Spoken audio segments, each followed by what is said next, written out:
Hi friends అందరికీ. ఈరోజైతే మా ఇంట్లో సేమియా పాయసం చేసుకుంటున్నాను.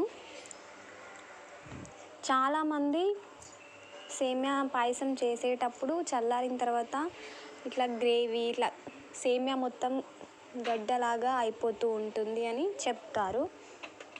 బట్ అలా కాకుండా పాయసంలాగా వాటరీ లాగా ఉండేలాగా ఎలా చేయాలో చెప్తాను. ముందుగా అయితే డ్రై ఫ్రూట్స్ని కొద్దిగా నెయ్యి వేసుకొని డ్రై ఫ్రూట్స్ని అయితే వేయించుకుంటున్నాను.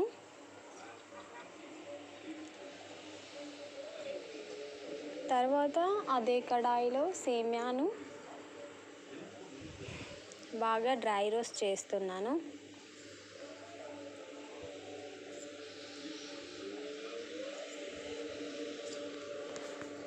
మా ఇంట్లో అయితే నేను ఎప్పుడు చేసినా ఈ పాయసం అనేది పాలలాగా ఇట్లా ఎన్ని అవర్స్ అయినా అలాగే ఉంటుంది. మీ ఇంట్లో కూడా అలా రావాలంటే ఈ వీడియో స్కిప్ చేయకుండా చూడండి.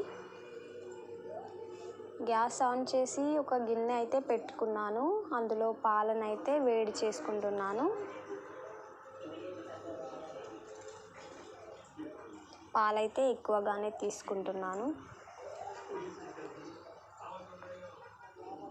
అవి వేడయ్యేలోపు పక్కన సేమియాని బాగా రోస్ట్ చేసుకోవాలి.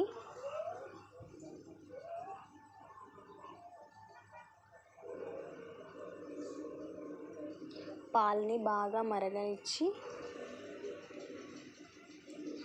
సేమియా అయితే బాగా రోస్ట్ అయిపోయింది. తర్వాత అందులో వాటర్ని యాడ్ చేసుకోవాలి. వాటర్ ఎందుకంటే సేమియా అనేది ఇట్లా ముద్దలాగా కాకుండా విడివిడిగా వస్తుంది. 1 కప్ షుగర్ అయితే యాడ్ చేస్తున్నాను. బాగా కలుపుకున్నాను.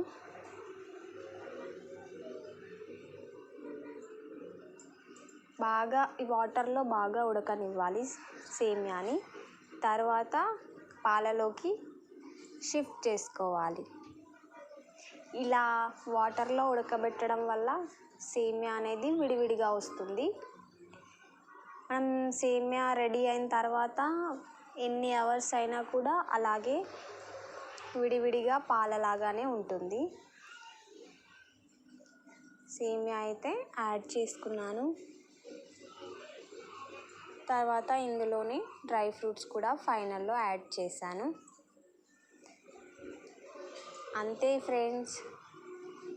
ఇప్పుడు ఎలా అయితే ఉందో అలాగే ఈవినింగ్ వరకు కూడా అలాగే పాల లాంటి స్ట్రక్చర్ ఉంటుంది సేమియాకి.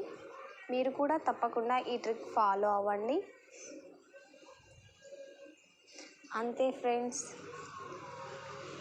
సేమియా పాయసం రెడీ. వీడియో నచ్చితే లైక్ చేయండి. అదేవిధంగా సబ్స్క్రైబ్ మాత్రం తప్పకుండా చేయండి ఫ్రెండ్స్.